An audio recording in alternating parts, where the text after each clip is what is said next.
It was a huge night for the NXT brand on a somewhat decent pay-per-view. I don't know how you guys are grading it, but Survivor Series 2019 is in the books, and I'm just kind of still processing everything. The show literally went off the air maybe 2 minutes ago, and we closed out with the women's triple threat, and NXT won big tonight. So it is confirmed, it is official, that Monday Night Raw is the C show. I mean, when you compare this to a year ago and how Raw was so dominant, and you look at their performance tonight, holy shit, how times have changed and what a difference a year makes. What's going on, everybody?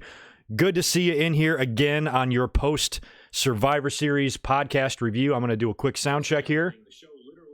All right, we look good over on my side.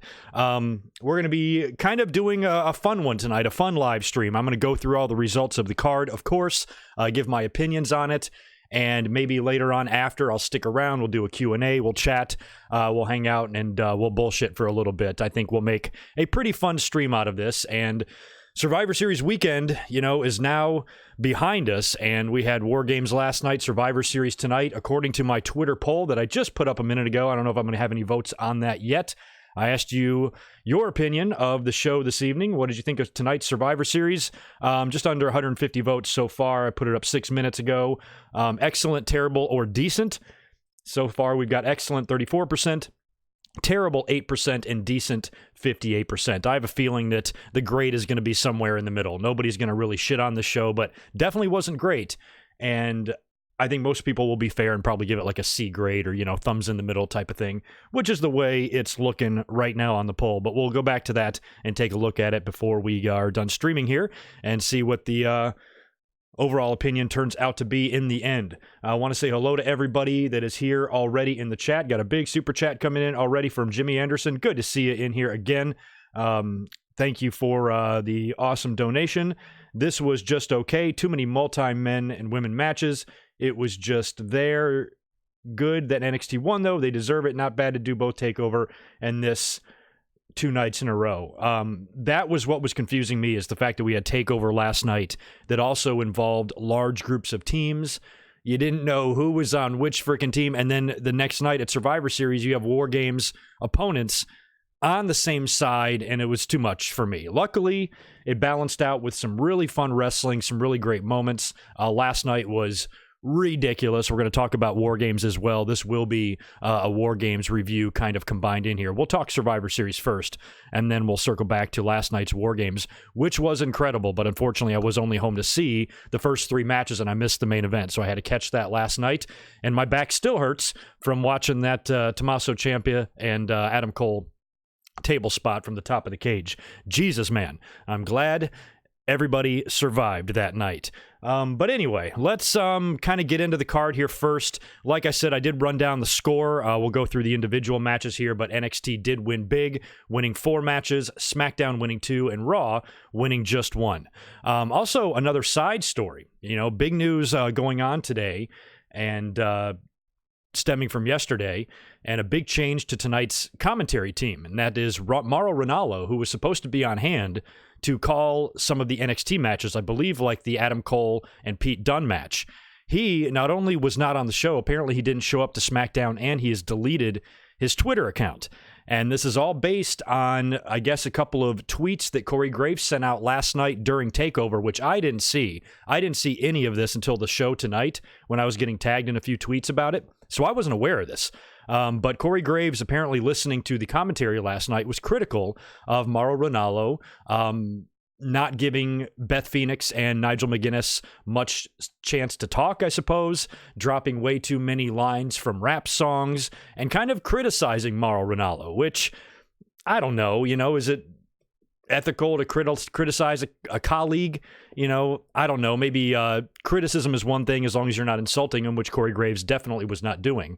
However, Mauro Ranallo, as we all know, has had a history of mental health problems. He's battled depression, and he has, maybe some more emotional sensitivity than most, because he did leave SmackDown when JBL reportedly was bullying him or picking on him or just basically giving him shit, not showing another adult respect like an adult should. And it was kind of too much for him. He left for a while. They brought him back to NXT, and he was never to return to SmackDown again. Now, in light of this latest criticism, I think that sucks. I wish, Corey Graves would stop being such a prick, because he's absolutely amazing at being kind of a douche. But at the same time, that's what WWE pays him to do. If you've noticed, since he started his podcast, he said something controversial every week. People are tweeting me or tagging me in a news story. Oh, Corey Graves said this. Corey Graves said that. Well, I think that's what WWE kind of wants. They know that he's an opinionated guy, and fans usually have strong opinions of him, and he's probably the perfect guy to put in a podcast like this if you want to create controversy and get that Howard Stern effect, to where people who love you are going to tune in to hear what you're going to say, and people who hate you are going to tune in to hear what you're going to say. And I think that's kind of what they have there in Corey Graves, and I think they're allowing him the freedom to kind of run his mouth and be a shit talker. So even though Corey Graves, he's probably doing his job, at the same time, you need to be conscious of the fact that there are people out there that struggle with this type of mental illness, and it might not be a good idea to potentially, send them back into that. If you got to think before you make a comment like that, oh, is this person going to react differently than maybe some others? Maybe I should lay off of Mauro Ranallo here. Or if I want to express criticism, maybe do it in some other way. But maybe that would go through my mind before I was just going to be, kind of an asshole. Because if we want to critique and have issues with Corey Graves' commentary, we definitely have plenty of those as well. So I think he's very good. I'm still a Corey Graves fan. I understand that he's in this role now of being this outspoken guy in WWE. That's kind of in his job description.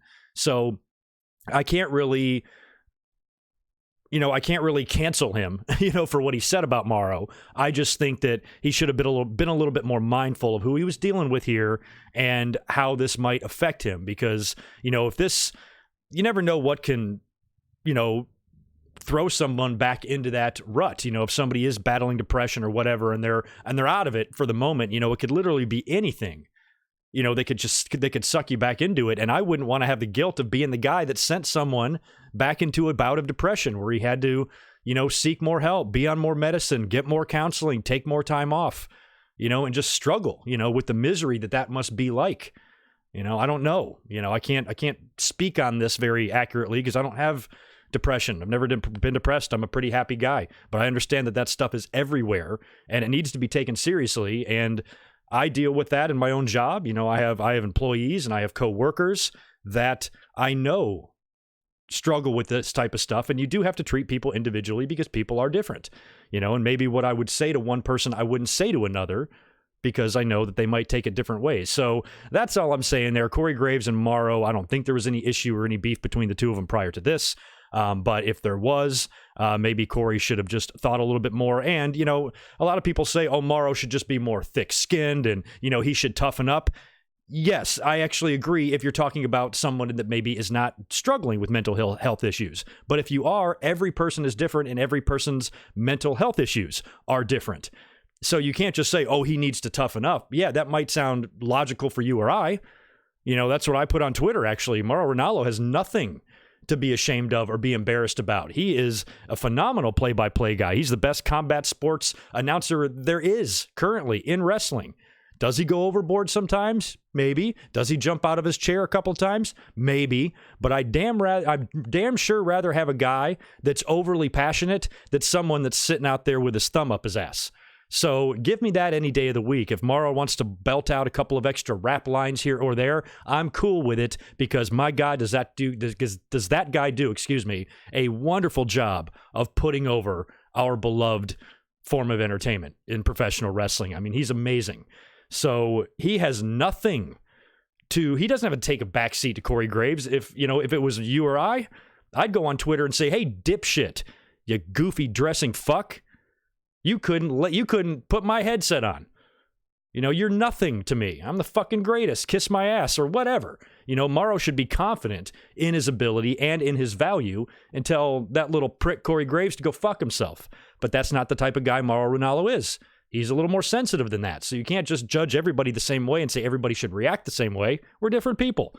So I don't know. It's just a shitty situation, and I hope this doesn't I hope this doesn't result in an extended leave of absence or even Morrow leaving WWE, because at some point, someone like this, if he does have mental health problems, he might be saying to himself, look, how much longer can I hang around in a company that I'm being constantly disrespected left and right? Maybe I'll go back to boxing or MMA, where I'm just treated like a more normal fucking human, you know? So I don't know how much of this gets to him, or if he can get past this, let it blow over, give it time to pass, and then turn his Twitter back on, which he did delete Twitter, by the way. All of this was because of that. So for this guy to have that type of reaction to someone like Corey Graves' tweet really shows you, how deep down in his soul, sensitive this guy is. And you should maybe, just out of respect, tread lightly around him. Why is that so hard? I just think people should be, that's what you do for a family member, right? If your brother or sister or mom or dad or anybody like that dealt with something, you'd probably be careful what you said around him. So if I was Corey, that's what I would have done. But anyway, Mauro Ranallo was not on the show, and that's the deal there. On the Kickoff show, they moved a couple of matches to the Kickoff. We actually had 3 matches. I forgot that the Kickoff started 2 hours early. So here for me on the West Coast, it started at 2 p.m. In my head, I thought it was going to start at 3 p.m., and it kind of caught me off guard. I'm like, oh shit, it's time for the Kickoff already. So they moved the tag match to the Kickoff as well, and I don't think the Cruiserweight match was ever planned to be on the main card. That was probably going to be on the Kickoff anyway. And they also had the Battle Royal. I was only eyeballing the Battle Royal. Did not look that fun at all. Crowd didn't look that into it. Bobby Roode and Dolph Ziggler won that. Good for them, but I don't even know what the point of the Battle Royal was. Lio Rush defended his Cruiserweight title in a SmackDown vs. Raw vs. NXT triple threat match. And he defeated Kalisto and Akira Tozawa in a really fun match. It's again, it's tough that it's a shame that this was on the Kickoff, but I think it was really fun. And I do not expect, at least right now, Lio to be dropping that Cruiserweight title anytime soon. But it was nice to see Kalisto back in a match like that, because he's been so mixed in with the Lucha House Party. You kind of forget about him, and you forget about how good he is. And Akira Tozawa is amazing. But right now, it's kind of Lio Rush's time to run with the belt for a while, and I didn't see him dropping it here on a random match on the Kickoff. So this gives SmackDown 1 victory, and this gives NXT 1 victory. They were counting the Kickoff matches in the score, which is something they did not do last year, so a lot of people were commenting on that. And they also bumped, like I said, the triple threat tag to the Kickoff, which was a fun match and a really good match between the War Raiders, New Day, and Undisputed Era. The problem is the crowd was a little flat. They lacked enthusiasm, I felt, in this match. But if you kind of put the crowd out of your mind and just watch the match, it was good. And I predicted the War Raiders to win here. Undisputed was right off the War Games match last night. New Day is going to be the New Day, no matter if they win, lose, or draw, or whatever. So keep the War Raiders strong. I keep calling them War Raiders. Viking Raiders strong. And build them, I suppose, on the Raw brand for AOP, because now that they're back on the scene, WWE's not going to be able to hold off on that feud for very long. So in the meantime, the Vikings need to be whooping ass out there. Before I get to the main card, let me circle back in here to the chat and just take a look at everything, answer a couple of super chats, and check our audience, which is low for a post-pay-per-view. Goddamn. Anyway, we all do me a favor and smash that like button if you are in here right now. And I know there are lots of options on YouTube probably right now of people live streaming. So if you are with me, I appreciate it. And who did I miss here? Nathan, I believe, right? Nathan Hansen. Thank you, brother, for the super chat. Rhea beats Shayna. Shayna wins Rumble, then Mania. Shayna going to Mania. That would be, man, what... They really did position her in a way, if they wanted to do your scenario there. You can literally have... with this victory here at Survivor Series, and Shayna then passing the belt to Ripley, then winning the Rumble and going to WrestleMania, she's lost the NXT title without losing a bit, of her strength and how over she is and how tough she is. If she's beaten these women at Survivor Series, winning the Rumble and shit like that, she can actually afford a loss, put Rhea over as a huge star and a huge monster badass, and remaining a monster badass at the same time. It's very hard to do that. And that scenario actually accomplishes that. And I've been saying for at least June or July that Rhea Ripley will be the girl to take that belt off Shayna Baszler. And we'll get to that. Shayna had a very big weekend. All right, I don't think I missed any others. Hello to everybody else. How Wheezy and the Rob and, all y'all. A lot of usual suspects in here tonight. That's great. Also, quick little programming note before we get to the main card and start going through the results of that.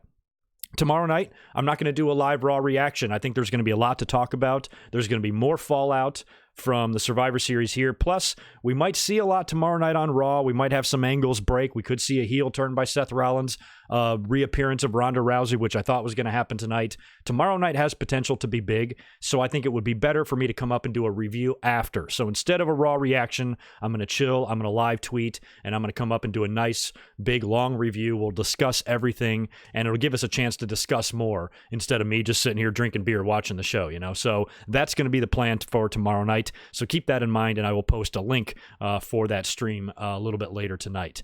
On to the main card now on Survivor Series. I had a feeling they were going to open with this match because with the 2 5-on-5s, you should spread them out. And if the men's 5-on-5 was not going to be the main event, they really needed to open with the women. So the women's 5-on-5-on-5 opened first. One thing I liked right off the bat, because a couple of minutes before the show went on the air, I mentioned on Twitter, I'm like, I hope y'all are ready for 15 entrances in one match, because that's what WWE is going to do. There's no way they're going to be able to have all these guys come out at once, because they can't resist. They can't do it. They can't do it like the old days, like in the first couple of Survivor Series, where everybody would just come out to whoever the captain's theme song was. So I thought for sure we'd have to sit through 10 minutes of intros in every one of these fucking matches, but we didn't. All the participants came out to the brand's theme song. So the Monday Night Raw theme, SmackDown theme, and NXT theme played as all of the participants came out. Now, what was interesting about this in the Raw, SmackDown, and NXT match is that right off the bat, they did this really weird, injury angle. And I didn't even see what happened, but they cut to the outside of the ring, maybe 2 or 3 minutes after the match gets started, and Io Shirai and Candice LeRae are laid out. They got taken out somehow, and the doctors ran down to the ring. The referees ran down. You could tell immediately it was a work because all the ladies in the ring were reacting, and they're like, oh, bye. Oh, you're injured. That sucks to be you. So there was no concern on their faces whatsoever. So you knew that it was a work, but you were like, why? Why are they doing this? And the medical team basically just takes them away. So Io Shirai and Candice LeRae are out because they can't continue anymore. So they're gone, leaving Team NXT with only 3 competitors. I think it was Rhea Ripley, Toni Storm, and who the fuck else. So they're up Schitt's Creek, and they turn out to basically do this, I suppose, just to make Rhea Ripley look like a badass. As soon as they did that, I'm asking everybody on Twitter why they're doing that. But the first thing in my head, I'm like, well, if they have some plans for there to be a come from behind victory like there was on Saturday in War Games, and really just push Rhea, because you can tell she's the girl, So this is their chance to really make her a badass if she's up against all odds and she makes an amazing comeback. She's had a big weekend. She pinned Charlotte in one of the most unique and creative finishes I've seen in a long time, crawling under the figure 8 and putting a crucifix on Charlotte, getting the 1-2-3 on SmackDown. Last night she pinned Shayna Baszler.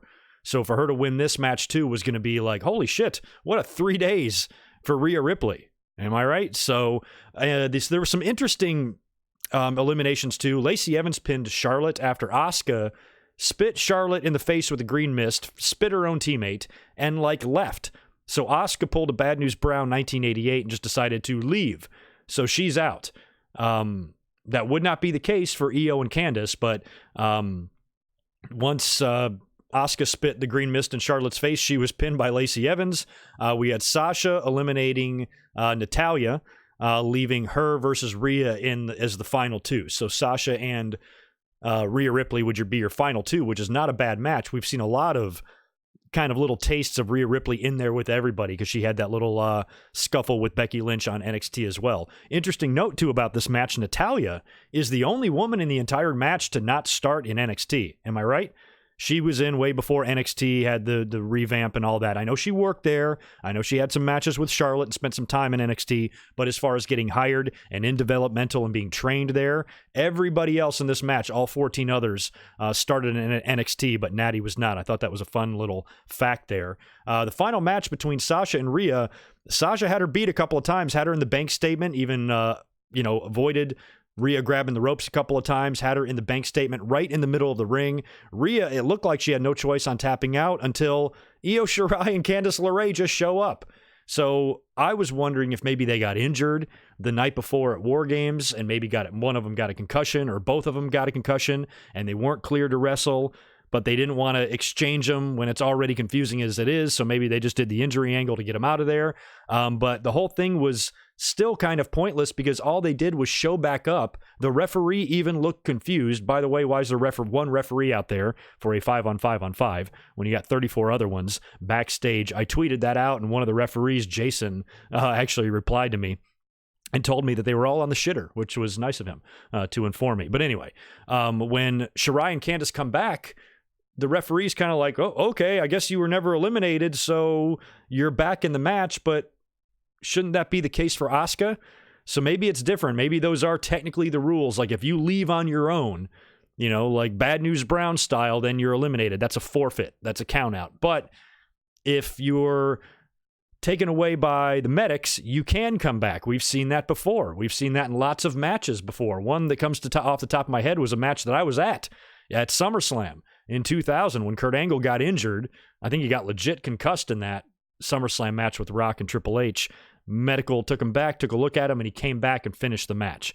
So, and I know there's countless other examples of this. So even though it didn't seem to make any sense, it has been done before, and it's kind of a nitpick thing. But if you wanted to do a run-in, or if you wanted to have Rhea Ripley need help to defeat Sasha, you could have done that without even doing the injury angle. Io Shirai and Candice could have just been eliminated regularly, and then one of them could have just came back out there and helped Rhea win, and when the referee's distracted, because referees are idiots. So it should not be too hard to distract the referee. If Candice is waving in his face, he turns his back, in comes Io Shirai, nails Sasha with a chair, Ripley gets the pin or whatever, and the same, it's the same result. So I don't know what the point of that was, but they came out just enough to allow Rhea Ripley to get out of the bank statement, caused a huge distraction and a huge ruckus. Rhea Ripley hits the pump handle slam for the win, and all three, I suppose, are the survivors. So I guess Rhea Ripley is not the sole survivor. It's going to be Rhea Ripley and Candice and Io Shirai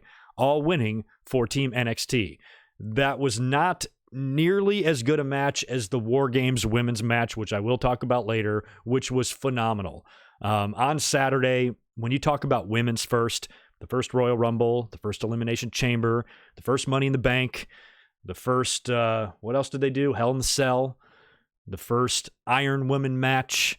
None of those, even though they were all solid, this was the best women's first, in my opinion, that they've ever had. That War Games match was incredible last night and so fun. My God.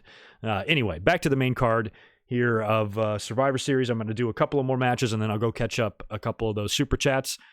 In a triple threat match that I got wrong, Roderick Strong picked up the win against AJ Styles and Shinsuke Nakamura. What's funny about this match is that I predicted it wrong twice.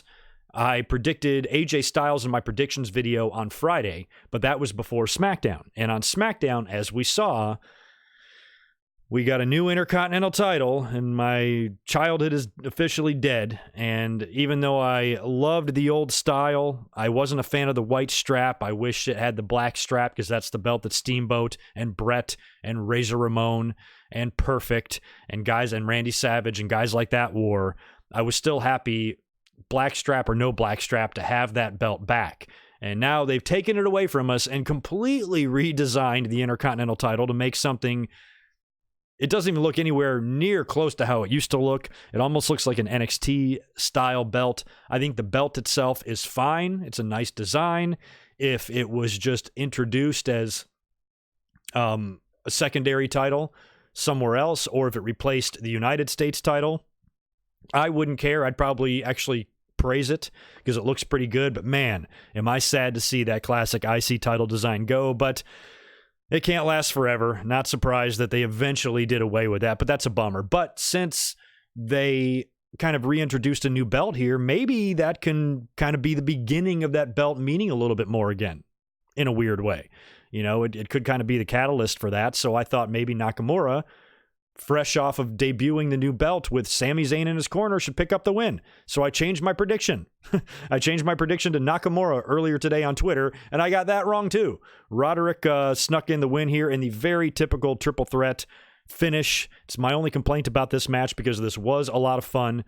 This match would be great anywhere. Imagine this in Ring of Honor. Imagine this in New Japan, in a WWE, in NXT. In a WWE ring, it was okay, not great, but still very, very fun. But they always do this finish in a triple threat where one guy hits his finish on the other, and then the other guy comes back in and throws him out of the ring and lays on the dude for the pin, and that's exactly what happened here. AJ hit the phenomenal forearm on Shinsuke Nakamura. Roderick tossed AJ out of the ring and covered Shinsuke for the win. So typical finish there.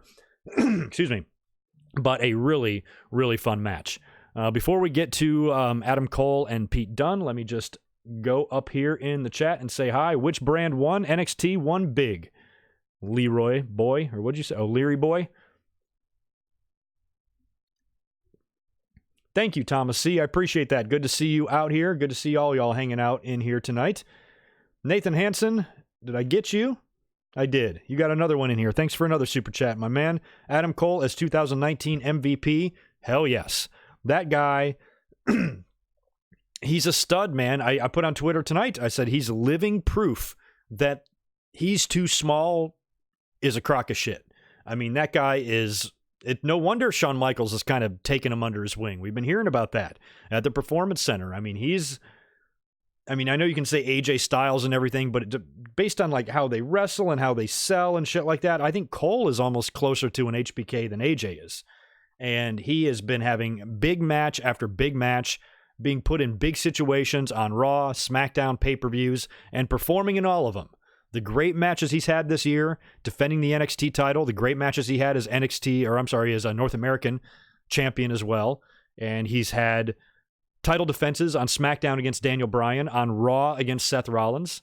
And then this weekend, Jesus, man, he works the War Games match, takes a top rope table bump from Tommaso Ciampa, top of the cage table bump from Tommaso Ciampa, where both guys nearly broke their necks. Brutal fucking match last night. And then he has to wrestle the goddamn bruiserweight for the NXT title on SmackDown and wrestles like he had 3 weeks off. Unreal. So Adam Cole, absolutely, if he's your candidate for the MVP, I'm voting for him, Nathan. Appreciate the chat. Stone Cold, thank you for the $2. Thoughts on the new IC belt? I just gave those to you. Thank you for that, my friend. And good evening, Midwest Goon. Good to see you in here as well. Thomas Polster and Joey and Sunny Man. Trayvon, Dominique, how are you? Jason, all right, pretty good audience in here. Hopefully it will continue to grow. And again, if y'all could do me a huge favor, smash that thumbs up because I want to try to get this video some help, man. YouTube's been funny lately. Views are down, subs are down, everything's down. Everybody's having problems. So I'm trying to ride this one out because it's happened a few times, and every time there's a lull, things usually pick back up right after that. So I'm hoping to fight through the end of this year and we get into 2020 and have more success on this channel. But anyway, we're here and we ain't going anywhere. Next matchup is Adam Cole, like I said, defending the NXT title against Pete Dunne. Great match, but again, I feel like it lost a little bit being in a WWE environment. Just would have been much better in NXT. I think the guys can kind of feel that when they're in the ring. The crowd just isn't quite as hot. Chicago did feel dead at times. Chicago's the best crowd. Chicago's my favorite wrestling crowd city, even more than New York. I've always thought that they've just really been fun, and they've provided us with some of the most memorable moments and really helped contribute to a lot of legendary shows' success, but tonight they felt flat at times and not quite as into it. They were into the women's match and they had their moments, but there were a couple of times where I felt like, they needed to be a little bit more enthusiastic. So they weren't too much for the Cole and Pete Dunne match, but it was still very good and very fun. Just a good, awesome wrestling match. Michael Cole sat in for commentary for the absent Mauro Ranallo, like I talked about earlier on. So Michael got a chance to call his son's match, which was very fun. And Cole wound up getting the win here, hitting the last shot to the back of Pete Dunne's head in a fantastic match. A couple of really awesome near falls in that as well. I enjoyed it a lot. And in the next match that was very easy to predict, I even put on Twitter, I was like, Daniel Bryan, you have 0% chance of winning this match against Bray Wyatt. Daniel Bryan is put in this position purely to be a quality challenger for Bray Wyatt to defeat on his road to WrestleMania. And there's been a lot of talk about who his opponent might be. at WrestleMania. And the next match would provide more evidence to that. So maybe we'll get into that in a second. But Daniel Bryan did, I guess he put up a bigger fight than I was expecting him to. One thing I think we can all agree on is nobody is digging the red lights. And here's what I'm going to say about the red lights. I don't like red, the color red as it is.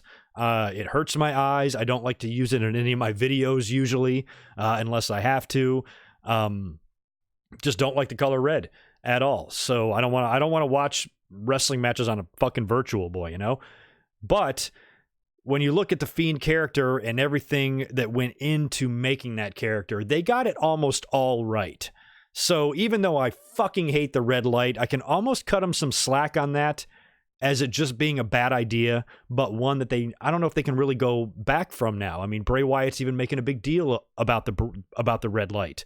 You know, no one is safe from me under the red light and all that shit. So if they just eliminate it, what's the reason for eliminating it? Unless Bray Wyatt does a Funhouse segment where he says, you know what? We're not going to do any more red lights. And then you have sound effects and happy kids laughing and shit like that. Otherwise, they're going to kind of look stupid if they take it away at this point. So when you look at everything they did with Bray Wyatt kind of developing this new persona, the outfit, the costume, the music, which is phenomenal, the overall look and what the character is supposed to be, they literally nailed everything except one little part. So I can almost cut them some slack on that because they got everything else right.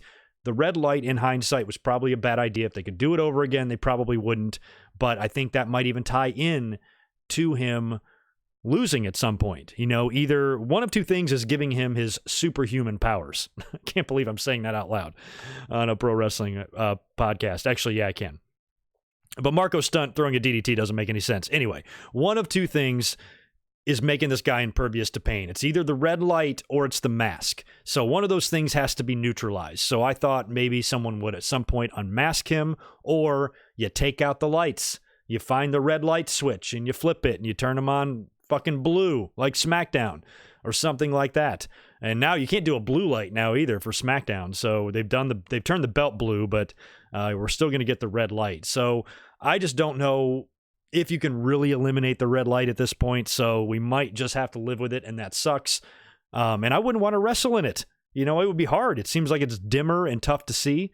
But Daniel Bryan put up a lot of offense here. He did fight back even under the red lights and was hitting Bray Wyatt with a lot. A top rope dive at one point on the outside of the ring. But Bray Wyatt just kept coming. He took the running knees. He took everything from Daniel Bryan. Daniel Bryan couldn't put him down. In the end, I think he hit the Sister Abigail and the Mandible Claw for the win in a match that was pretty much exactly what I think we expected. Daniel Bryan would put up a good fight. Bray Wyatt would beat him, and that's it. Because Bray Wyatt, now that he's champion, and like I said, there's been so much investment in this character, the earliest he can be dropping this belt is at WrestleMania, and that probably will be when he drops it. So who's he going to drop it to? Any ideas? Ali? No. Corbin? Maybe Shorty G. I think it's pretty obvious at this point Shorty G is going to be defeating The Fiend at WrestleMania for the Universal title. Other than that, I can't think of anybody on SmackDown unless, well, maybe that one guy. Maybe Roman? Maybe Roman? Yes, of course fucking Roman. So the fans are all up in arms because it's starting to be a little bit suspicious that might be in the direction they're going, because Bray Wyatt is this unstoppable heel, even though he's a complete babyface with the audience. He's an unstoppable heel character, impervious to pain. Somebody's got to put him down. Who can that somebody be? You know, now Roman Reigns, the fans are still going to be pissed at this because of WWE's insisting on pushing him as a monster babyface, which we know isn't really that great of an idea. I wish they would turn Roman heel or something just so he can do something that the fans don't resent, because I don't give a shit what you say. I don't care what your problems are with Roman Reigns. He is a great performer. He has come through in great main events. He's had good matches. He's had a lot of experience now, and he's been in big match situations, and he's come through, and I think he's a hell of a performer. But that doesn't mean WWE books him right. They don't. They make it to the point where the guy who's supposed to be your next babyface superhero type of guy is literally shit on every week. Now, a lot of that is starting to rub off on Seth Rollins, But don't you think the fans won't come running back to Roman Reigns and, resist the opportunity to shit on his face if they can either? And that's exactly what's going to happen here. Now, I understand that it's going to suck if WWE just makes this match superhero, Superman punching Roman Reigns, battling all odds against The Fiend, and putting him down in a lackluster match at WrestleMania to win the title. It's going to be predictable, it's going to be boring, it's going to be same old shit, and it's going to piss off the fans. So I understand that. But at the same time, you can't say that it doesn't make sense for Roman Reigns to get a title shot. Jesus, man, the guy forfeited the belt. He never lost it like a year and a half ago. Has he gotten any title shots? Has he even had a taste of the top since then? It seems like he's been nowhere near either belt ever since he left after the leukemia diagnosis. So it stands to reason that at some point, yes, this guy's going to get a fucking title shot again. You cannot avoid it. So what WWE has to do is try to figure out a way to not make it suck. That way the fans can't blame everything on him because, when Roman Reigns is champion, it's the worst thing in the world. So all the fans right now are freaking out that he might win the title again at WrestleMania. And what? Ruin wrestling? Yeah, the product's been fantastic since Roman Reigns relinquished the belt a year and a half ago or a year ago. Yeah, the product has been great. My God, it hasn't been better. Listen to ourselves. We have been bitching and complaining and screaming at WWE about how bad they suck for years, regardless of Roman Reigns is the champion or not. So instead of immediately your knee-jerk reaction is to reject Roman Reigns being champion again at some point, what you should be directing your anger at is at WWE saying, fine, if this is what you want to do, if you're going to insist on shoving this down our throats, don't phone it in. And if you put so much into the Fiend character and you're going to beat him for the first time, don't do it in a boring, predictable way that the fans see coming a mile away. Do it in an entertaining way. Do it in a way that might surprise us, or we might say, holy shit, I kind of thought Roman was going to win, but I didn't see that happening. Or take us on a fun ride along the way, on a road with a lot of twists and turns. An absolute freaking carnival ride with that nutball Bray Wyatt. Make it fun. Don't do it lame like Seth Rollins. Don't have Roman Reigns show up at the funhouse and burn it down and do a bunch of dumb shit. Make it fun. Make it good. Make it something that the fans are invested in and want to see what happens the next week between the two. But I have a very low expectation of that actually happening. I think that the fans are probably right. This will suck if they just do it in the way we're expecting them to. So I'm holding out hope that WWE will have some fun with it, but every time I hold out hope that WWE will have fun with something, they don't. And it might just be, I think they can do it in a way. I think they could even make it in such a way to where Bray's first loss happens but doesn't ruin him. When the fans shit their pants when Asuka lost one time, I'm like, she'll be fine. All WWE has to do is book a rematch, have her win the title, go on a run. You'd forget about the loss ever happened, but they didn't do that. They didn't turn John Cena heel at WrestleMania 29 like I was begging them to, and they didn't salvage Asuka, which would have been so easy to do after she lost to Charlotte. Would have been so easy to do. SummerSlam rematch. Asuka taps Charlotte out. The whole WrestleMania loss means nothing now. And Asuka is just as badass as she ever was, and she can go another fucking year and not lose again. Wouldn't have been a big deal. But they didn't do that. So every time I hope or I think that there's a chance for them to do something good, they do the opposite. So that's kind of what I expect here. So I'm just trying to take the stance because I know there's going to be a lot of capital letters. There's going to be a lot of screaming YouTubers. There's going to be a lot of fucking just craziness at the idea, the dreaded crazy fucking idea of Roman Reigns potentially holding one of their two world titles around the time of WrestleMania. The horror. Somehow, either way, I think we'll all survive. But speaking of Roman Reigns, he was involved in the men's 5-on-5 match. NXT versus SmackDown versus Raw. I don't even have these teams written down, so let's see if I can do this by memory. SmackDown was Strowman, Corbin, Roman, Shorty G, and Ali. Raw was McIntyre, Owens, who we'll talk about in a minute, Seth Rollins. Who the fuck else? Randy Orton, Seth Rollins.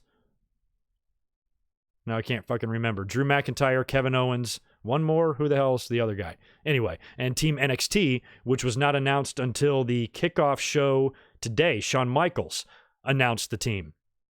Damian Priest, Matt Riddle, which was kind of cool, Keith Lee, and I'm forgetting the other ones as well. So I can't remember those either. Anyway, doesn't matter. There was some fun. Oh, Tommaso Ciampa. There was some fun matchups. And Walter, that's what I'm going to talk about in a minute. Going to talk about Walter first. Really fun kind of interactions in this match, too. We had Walter and Strowman at one point coming face-to-face. We had Strowman and Keith Lee coming face-to-face. We had Randy Orton and Tommaso Ciampa having a little mix-up. There was all sorts of fun shit here. I think the one surprising thing about the match is that Walter was eliminated like super fast. I think he got hit with a Claymore and was like gone within the first couple of minutes, which is hugely surprising. I was really looking forward to Walter kind of being around at the end. He's such a badass and presented as one. Why did they have him lose like that, you know? And it reminds me, last year, I was at Survivor Series Live last year, and I remember somebody got eliminated first real quick at the hands of Drew last year. I think it was Samoa Joe, wasn't it? So that was kind of crazy how that happened, and that just really caught me off guard, and that I did not like. However, the men's match still turned out to be really fun. All sorts of fun interactions. Like I said, we had Matt Riddle pinning Randy Orton in this match, and then Randy Orton would hit Riddle with an RKO, and then Corbin would pin him. Strowman and Keith Lee got into it. Braun Strowman got eliminated in this match via countout. I think he ate a Claymore from Drew McIntyre and got counted out, so Strowman never got pinned. You had Ciampa kind of hanging around there until the end, and then he got eliminated, and it left you with the final three, I believe, of Keith Lee, Seth, and Roman, right? And that was fun because, you know, you got 2/3 of the Shield there, and then you got Keith Lee, and it looked like Roman and Seth were going to kind of team up there a little bit. And Keith Lee, you know, who's been super impressive on NXT, and I love, this is a big deal for him. I kind of didn't expect him to be at the end, in the end here. I thought it would be like Matt Riddle. I kind of saw Keith Lee as being one of those guys that got like double counted out with Braun Strowman, where they brawled into the crowd or some shit like that. You know, every Survivor Series 5-on-5, you see eliminations like that. So that's what I thought we would see there, but we didn't. Keith Lee hung around all the way till the end and pinned Seth Rollins. That right there told me Roman was going to win, because you don't want to, I mean, don't go crazy with Keith Lee here. You know, have him beat Seth Rollins and then lose to Roman as a perfect way to showcase him and, you know, spread the wealth kind of thing. So that was super surprising and super awesome when Keith Lee got the pin on Rollins, but you pretty much knew that was inevitable, that he was going to be eating a spear and being pinned. That was the case. However, he put up a little bit of a fight first against Roman Reigns. I think he kicked out of a Superman punch. There were two extremely close near falls here for Roman and Keith Lee before Roman finally countered and I think hit another spear on Keith Lee, turning him completely inside out, and got the pin and was the sole survivor for the men's 5-on-5-on-5 and winning the match for Team SmackDown, which was another match I got wrong. I predicted NXT to win both the women's and the men's 5-on-5. So I loved the ending here. I thought it was really fun. I liked the show respect at the end. You know, little fist bump and shake of hands between Keith Lee and Roman Reigns. That was cool. And it was the perfect showcase for Keith Lee. It didn't do it too much. Gave him a big win, you know, but also, you know, had Roman going over, like, is not surprising. It did nothing to bury Keith Lee. There better not be one. Or actually, I'm positive there's at least one or two dipshits on Twitter that insist he was buried. That's not the case. Got the pin on Rollins, lost to Roman. Perfect way to acknowledge that Keith Lee is a player and he's capable of beating champions, and it's only the beginning for him.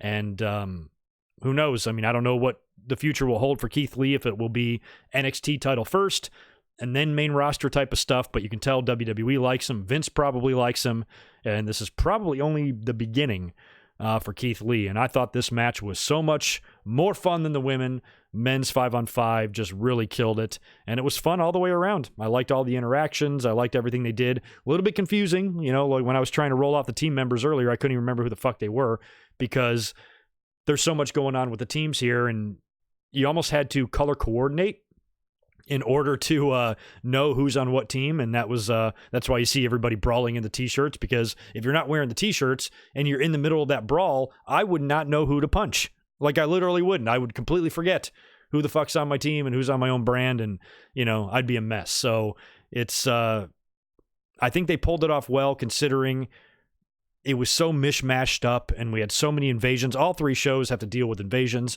from the other brand for the past few weeks, and it was getting really hard to follow, kind of.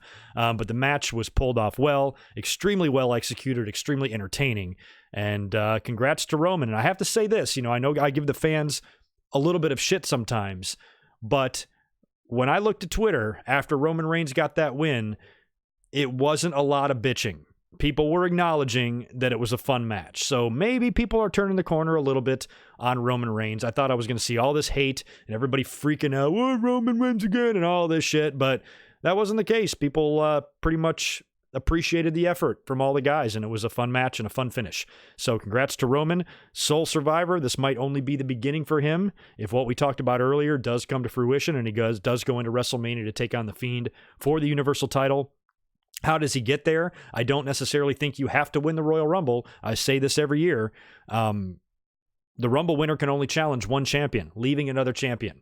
So you either create another, I think you create another number 1 contender, probably in the chamber, which sucks. You can do it a lot of different ways, but if Roman doesn't win the Rumble, fine, he can get the title shot another way. So maybe save the Rumble win for someone who could use it more. Why give Roman the Royal Rumble victory? If you can just give him the Universal title match, give the Royal Rumble victory to someone new. Someone's going to challenge Brock now, right? Because the next match we're going to talk about in a minute, Brock is still champion. So since he is now champion after Survivor Series, when Brock is champion at the end of the year, he's champion at WrestleMania. Can he really drop it between now and WrestleMania? Could Brock really drop it at the Royal Rumble? I can't see it happening. I think now that the belt is back on Brock, he drops it at Mania to make it big for whoever beats him. So on Monday Night Raw, who's that going to be? Start thinking about that while I discuss Rey Mysterio versus Brock. So that match was up next. Now, this was kind of surprising because it's not the main event. Once the 5-on-5 started happening, I'm like, well, we know that's not going to be the main event. I thought it might be. And that means Rey versus Brock has to be the main event, right? Title's on the line, of course it is. But it turned out to be the women. Which was weird, which would throw us off as well. So Rey and Brock was up next. They went on second to last. This is a no-holds-barred, no disqualification match, which made me, in my predictions, just on a whim, just for shits and gigs, pick Rey Mysterio to win. Why not win the title? Brock has been an asshole to Rey and his family. He's been beating the hell out of Dominic. At some point, there's got to be retribution, so maybe Dominic shows up with a lead pipe or a chair or a bat or something. Maybe Velasquez interferes, because if it's no holds barred, Brock doesn't need help beating Rey. He doesn't need outside interference on his behalf. But Rey could use it, win the title, and go on a fun little farewell run in the twilight of his career as the WWE champion and have some fun with it. Win the belt in the same building that he won the World Heavyweight title at WrestleMania 2. I thought it would have been fun. And we got all that stuff that I predicted. Dominic showing up. Rey cut a backstage promo alluding to the fact that Dominic wasn't there. But we knew that was kind of bullshit. He did turn up in the match doing a run-in as Brock Lesnar is completely murdering poor Rey Mysterio. Rey was dressed in kind of like a Joker-themed costume. He did that back at that WrestleMania when he beat JBL, right? Wasn't he the Joker? The Heath Ledger version. So he was the Joaquin Phoenix version this time. And it really, I put it on Twitter because it was so funny to see Rey in his little colorful outfit like that. And this giant gorilla, Brock Lesnar, just kicking the shit out of him. It looked like a UFC heavyweight was murdering a trick-or-treater. Very scary stuff. So Brock is just killing him. Dominic shows up. He's got the lead pipe, starts wearing out Brock Lesnar. And in kind of a fun spot, the crowd was very into this match. I will say this is when Chicago woke up and they're like, oh shit, we're in the middle of a Survivor Series here. We should act accordingly. And they did. They loved all the stuff in this match. Dominic and Rey hit dueling frog splashes from the top rope. Then they hit a dueling 619. Dominic was mixing it up in there. And they both nailed Brock Lesnar with a low blow as well. Brock eventually fended off Dominic right as Rey is jumping off the top rope, and Brock catches him right in F5 position, hits him with the F5, pins him, retains the title, and that was that. But Rey came really close, and I thought maybe they could have some fun here and have him win. I've also been speculating on a Dominic heel turn, but the more I thought about it, maybe you got to hold off on that, because unless Paul Heyman is going to be this kid's mouthpiece and he's going to speak for him, there is no way Dominic can pull off being a heel. Imagine that kid trying to cut a heel promo. He didn't look like he knew what the fuck he was doing the couple of times they put a microphone in front of his face. So probably would not be a good idea unless he has been lured to the dark side somehow and he doesn't say anything and Paul Heyman just controls him. And when he hit the ring and he had that towel, the first thing that came to my mind was that WWE was going to spoof the MJF Cody thing from Full Gear with Dominic throwing in the towel and then fucking nutshotting his dad. That's what I thought they were going to do. Was the same thing, maybe spoofing it or whatever, but they didn't. Brock just beat him, and that was the end of that. So now we have to begin the speculation, and it's kind of an interesting speculation because I know we are all terrified of the idea of Roman Reigns going into WrestleMania to face The Fiend, possibly winning the Universal title. Okay, fine. Let's just say we can't avoid that. It's going to happen. One thing WWE has been somewhat good at in the past when they give us a stupid, annoying, predictable main event like that, to give us the other title match something fun that's maybe not so predictable. And maybe with Brock Lesnar now remaining champion and likely heading into WrestleMania as the champion, this opens up the door for a whole slew of potential challengers for him. You've got Kevin Owens, you've got Drew McIntyre, you've got a lot of people on Raw that can at least be thought about as saying like, maybe this can be their chance to go in and a new person can get a chance to beat Brock Lesnar because we don't want it to be Seth again. I'm kind of hoping tomorrow night on Raw, Seth Rollins turns heel or something. I wish I could credit the person that said it on Twitter. I just saw it and I didn't even see who said it, but somebody put on Twitter that Seth Rollins, when he was doing that backstage segment with Kevin Owens when they were questioning each other's loyalty, Seth Rollins came into frame. They're in Chicago, mind you, dressed in all red, Chicago Bulls colors, wearing Michael Jordan's number, and he got booed. This guy, the fans don't like him. They don't like him to Roman Reigns type of levels. So we don't need two of these motherfuckers that the fans hate and that Vince insists are baby faces. If you're going to insist on doing that with Roman Reigns, fine. You did it with Cena. We're used to it, but don't have two of these fools. So you got to turn Seth at some point. And the last thing I really want to see, because we don't need it, is Seth Rollins going into WrestleMania to face Brock Lesnar. Why beat Brock a third time? Unless you give Brock his win back and you do a double turn and Seth goes into WrestleMania as a heel and Brock is a babyface and Brock beats him. We don't want that either. I don't want either one of those scenarios. Enough with Seth versus Brock. I thought it was awesome that Seth has 2 victories over Brock in the year of 2019. That's great. That's all the feathers in his cap he needs right now. Let's give Brock a new opponent, a fun match. Something that we can look forward to seeing at WrestleMania and a potential big victory for somebody. If they're going to go in the predictable route for The Fiend and Roman Reigns. So start speculating, who do you guys think on the Raw brand currently without them doing some sort of a major move, or a big NXT call-up? The major names on Raw, Drew McIntyre, Bobby Lashley, AJ Styles. Who else? Who the fuck else?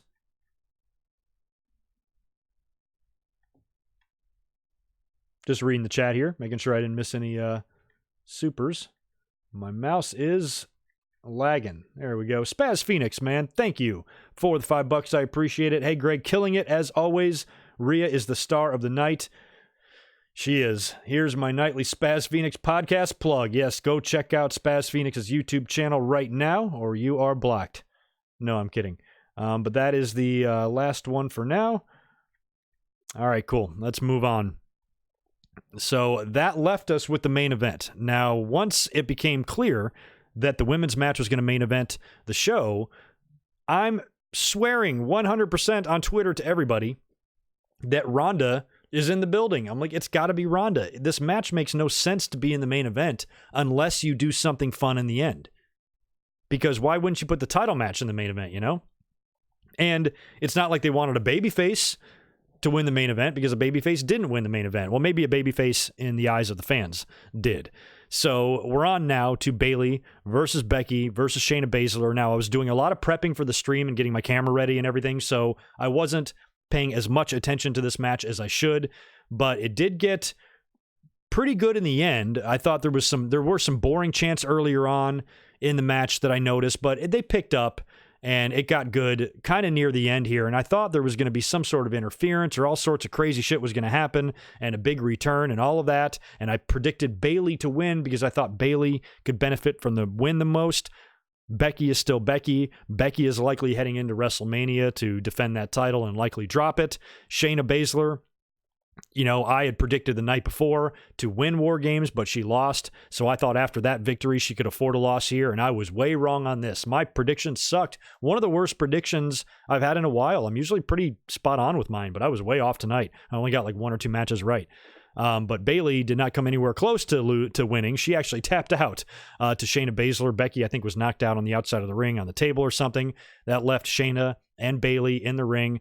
Bayley tapped out and Shayna Baszler with a big victory. So right off the heels of a big loss the previous night, getting pinned by Rhea Ripley, likely the girl that she's going to pass that belt off to, she has a big victory here and big bragging rights for NXT, and that put them over the top. I mean, they were going to win the night regardless of the outcome here. The worst they could have done was tied. So once Shayna won, that gave them their 4th victory, and they ran away with it. So WWE, it definitely looks like they're trying to position NXT, and I speculated on this in my predictions that they're trying to present NXT as an equal brand, probably in large part due to AEW, and they're trying to get their ratings to be better than theirs. I think that's what a lot of this is about, and that's why NXT was so dominant tonight in a lot of these matches. Now, they teased us in the end too, because after the match, I'm like, okay, you can do something here. Bring out Ronda Rousey. She's there. Do the 4 horsewomen thing. You can tease that. Rousey can come out. Duke and Shafir can come out. Sasha can do a run-in, and be out there with Bayley, and Charlotte can come out too and be there with Bayley and Becky, and there can kind of be like a stare down, and we at least get that glimpse of it. Maybe not a full-fledged feud and a fight yet or anything like that, but maybe just a glimpse of what could be to come down the line. But apparently Duke and Shafir are so damn fucking green, despite all the time they've spent in developmental. We may never get this because I just don't think they're going to cut it in the long run unless they dramatically improve in the next several months. That's something we might not even get. But I thought we would get something like that tonight just based on the fact that the women main evented. But no. Shayna Baszler won. Becky got pissed, attacked Shayna Baszler after the match, and the show goes off the air with Becky Lynch celebrating. Hogan must pose. And that was the end of it. So it makes me think, because of the beatdown, that WWE, before it even gets started, is going to just completely wash away this brand extension. I think their focus right now is improving the ratings of NXT, and I have a feeling that this is going to lead to something in the future with Becky and Shayna or another match or whatever, which, I don't know. For the purposes of Survivor Series, I thought all the interaction and the invading was fun. But now that it's over, if they can continue this shit, it's, oh my God, it's just going to make the draft so pointless and just not even sure why they even bothered doing it. But overall, I thought the pay-per-view was a decent show. Not a great show. It had a few kind of dead spots in there. The crowd, like I said, wasn't as enthusiastic as I was accustomed to them being. Some of the matches fell a little bit flat, but again, some of the matches were a lot of fun. So overall, I'm going to give it a C+, B- type of grade. Let me go over to Twitter and check out that Twitter poll. Holy notifications, Batman. All right, I'll go check those out later. Let's check out the poll.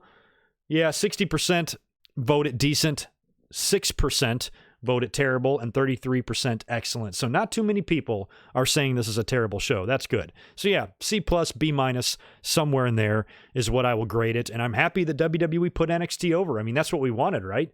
I mean, could you imagine the complaining if Raw would have won tonight or something? Everybody would have been like, they're the worst show. Why are they winning? I think the fans were going to be rejecting of this no matter what.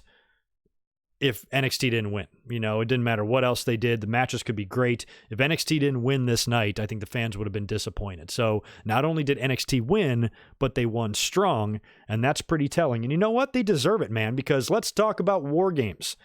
Jesus, man. So last night we had the War Games card, and that was only a 4-match card, but it was, every match on there was fucking insane. They kicked off with the women's War Games match. Now, on the kickoff show to NXT TakeOver, they did an injury angle backstage with Mia Yim, where she's attacked backstage after she had that crazy good ladder match for the War Games advantage. She's now attacked and booted out of the match. Dakota Kai is standing right there, and Rhea is like, okay, you're in the match now. This is your opportunity. We need you.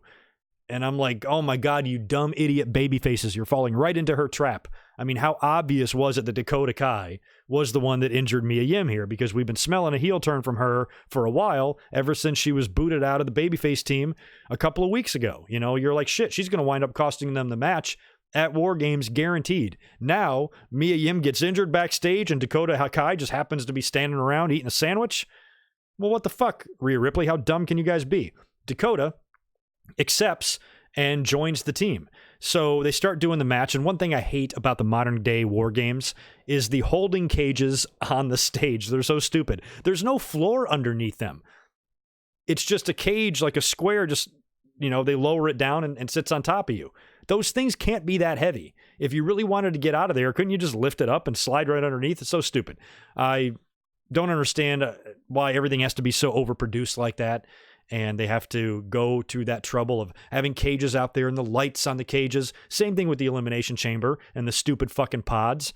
You know, it started out simple enough. Now the thing looks like a damn toy, and you got the funny logo on top, and then the lights flash, and they go around like a goddamn game show when the contestants come out from their pods. It's so stupid. So I don't like those holding cages on the side. I'm like, just do the double door thing and put the people on the other side.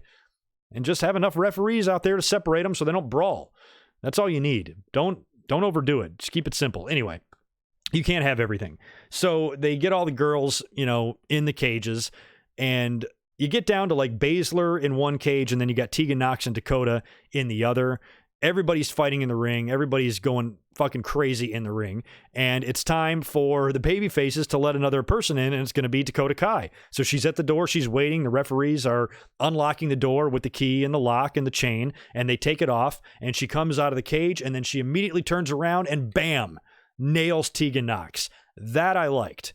Props to NXT, props to WWE for making something predictable awesome anyway. Because who didn't see Dakota Kai's heel turn coming 150 miles away? But I didn't think I really saw it happening like that. And for her to viciously attack Tegan Nox, two ladies that have very similar injuries, they went through it together, they're friends, and for her to just viciously beat her down in that cage, she took the cage door and she's slamming it on the surgically repaired knee of Tegan Nox. Just vicious. Fucking awesome. The only thing missing was Dakota Kai waiting in the driver's seat of the ambulance when they take away Tegan Nox. I told you we're going straight to hell, and pull the stretcher out and beat her ass. Oh my God, I loved it. Dakota Kai did a great job. Very vicious, very awesome, believable, fun, entertaining heel turn that was pulled off to perfection.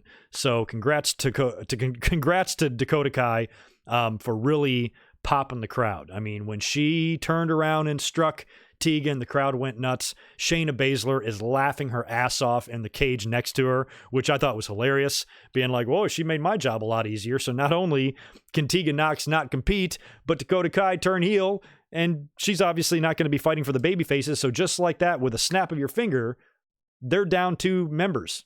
It's 4 against 2. Shayna Baszler is then let out. She joins the fray, and now it's just a massacre, 4-on-2. Io Shirai with a great spot from the top of the cage, doing like a moonsault onto a couple of people. Just a lot of fun, hard-hitting stuff, too. Got table shots. Bianca Belair, I think I hit a 450 on face first onto chairs. It was just a mess. They were really hard-hitting in there. I was so impressed, because with a match like this, and it being the first time the women have competed in it, you don't know how it's going to come off on TV. Hell in the Cell was a little bit funny.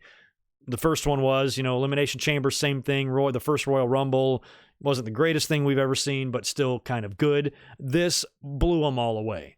Just fantastic. And especially the finish with Rhea Ripley doing, I think, like the double power, or the power bomb onto the chairs, onto Shayna Baszler, and just aggressively pinning her shoulders to the mat. Fantastic stuff.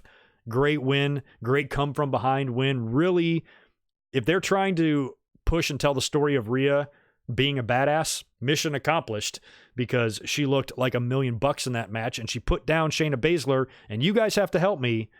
Shayna Baszler been pinned before? Outside of the women's classic, or the women's tournament. I think she lost there, right? To Kairi Sane. But aside from that, how often in WWE have we seen her be pinned?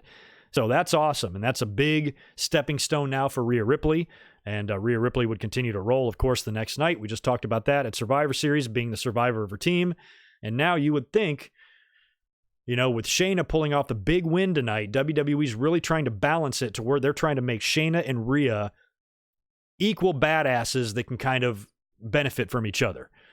So Rhea Ripley is going to get the big victory over Shayna Baszler at some point for the NXT title, but Shayna won the brand supremacy match at Survivor Series. As Nathan pointed out in the Super Chat earlier on, she could go on to win the Women's Royal Rumble and then go on to challenge for one of the titles at WrestleMania, which would mean her passing the belt to Rhea would keep both women equally strong, and you've got two really credible women's athletes. And now you move Shayna to the main roster. Rhea Ripley and Shayna can cross paths again one day, somewhere down the road in the future. So that's all being executed perfectly so far with the women, and I can't wait to see when Rhea finally takes the belt off of Shayna. If it's going to be the takeover on Royal Rumble weekend, which would be perfect, and then the very next night Baszler wins the Rumble, that's what you should do.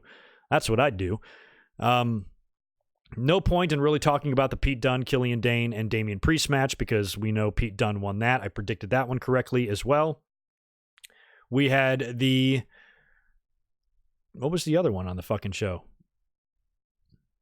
Oh, yeah, Riddle and Balor. I was about to say, it's only a 4-match card. Riddle and Balor was a lot of fun. Now, I predicted Balor to win here because I didn't think you could really have him lose his first NXT match after coming back. But I also wasn't sure because he kind of is, Riddle's a replacement for Johnny Gargano. That was the match we were supposed to get. Riddle was pulled from the War Games team to face Balor instead, so it felt like a place-holding feud or match. But still, either way, regardless of who Balor's facing, I'm putting him over, and it was fun. I mean, it was cool to say out loud, wow, Matt Riddle and Finn Balor are having a match in Chicago on a pay-per-view. How fun is that to say out loud? And it was a great match, and the more experienced of the two won. The right guy won, and no complaints about that match whatsoever. And like I said earlier, I kind of talked about and touched on the men's War Games match earlier. That one did not disappoint. I felt like it wasn't as well built as some of the previous War Games matches the past 2 years that they've done because everything was kind of thrown together and team members were being replaced. But I kind of, in a weird way, felt that way last year too. I thought the Ricochet and Dunn and Viking Raiders team was kind of odd. But the match turned out to be incredible. This one was no different. And like I said, I'm glad everybody survived because Tommaso Ciampa and Adam Cole risked their lives for the sake of a good spot.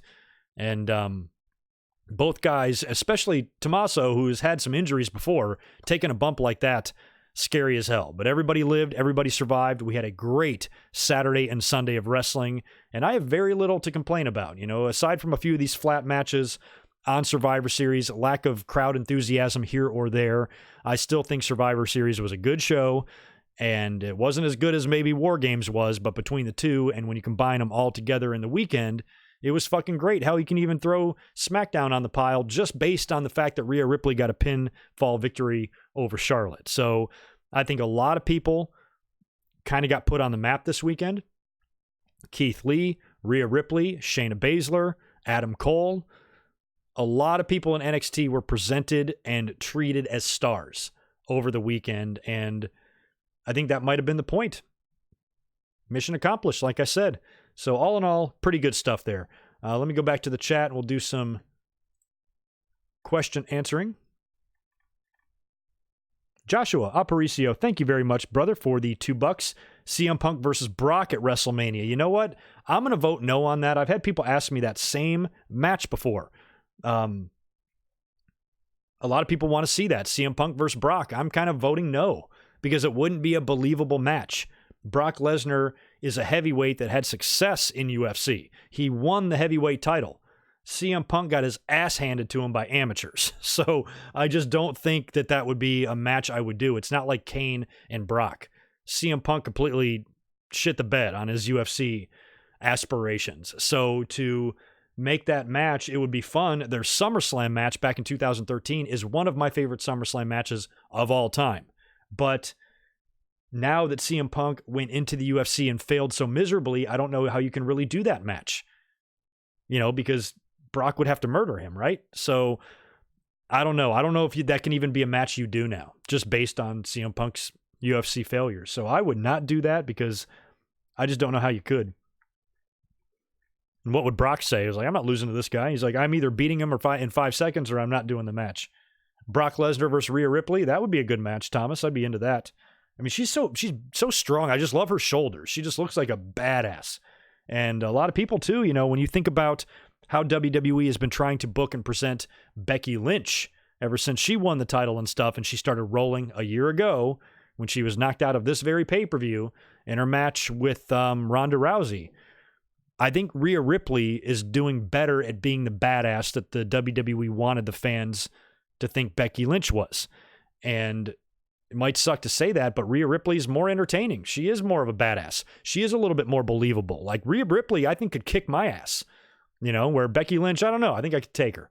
But Rhea Ripley, I am scared shitless of. And I would not want to be in the way of an angry and drunk Rhea Ripley. I'd get my fucking head chopped off. But anyway, she is a boss. She's amazing. I'm hoping for big things for her. I mean, she's going to take the NXT title. Shayna can come to the main roster, and then she can just dominate down there, just like Shayna did, just like Asuka did, you know, and then in however long, you have her drop the belt to the next person, and you bring her ass up. Next thing you know, you've got you've got Rhea Ripley and Charlotte at WrestleMania for a championship. That would be all right as well. JL, if you're peacing out, have a good night, my man. I'm probably going to be peacing out soon. I don't know what is going on with the YouTube views and stuff. Man, this is a low audience in here. That is kind of depressing and a little bit alarming that we have about probably a third or a fourth of what we normally have. For post-pay-per-view podcasts, I'm a little bit worried. So anyway, I'm going to get some final thoughts from you guys here before I get out of here. Oh, no, I agree with you, Midwest Goon, that Brock wouldn't care. Brock will do business. A lot of fans are dumb that think that, oh, he doesn't want to put people over. Brock doesn't give a shit. He will do business, but I think the business still has to make sense, and given what Punk did, that's just not a match. I'm not worried about Brock. I don't care what Brock approves or disapproves of. I'm talking about WWE. WWE might not want to do that match because it kind of wouldn't really make sense, you know, unless you had CM Punk coming out to the ring and, you know, maybe challenging Brock and, you know, maybe acknowledging on the mic his failures in the UFC. Look, I didn't cut it in the UFC, but I know I'm a badass. I can still prove it. Brock Lesnar, I'm calling you out. I'm going to prove myself and shit like that and prove that I can take you to the limit and I have a chance to beat you. And then Brock laughs his ass off. Like, what do you think? You're going to beat me? Are you fucking crazy? Then you do the match. Punk puts up a good fight, but Brock beats him at the end. Maybe with even a show of respect at the end from Brock saying, all right, you know, I still beat you, but, you know, you had me, you came close. Maybe you do that. But other than that, I don't know. I don't know how you'd really do that match in a believable way. Dominique, thank you for the $2, man. I appreciate it. Shayna and Keith Lee impressed you tonight. They impressed me too, especially Keith Lee. Impressed me last night too. They both did. And that's what I think the point was. You could definitely tell that the stars were the NXT talent. It was 4 big ones. It was Shayna, Rhea, Keith Lee, and Adam Cole. They all shined.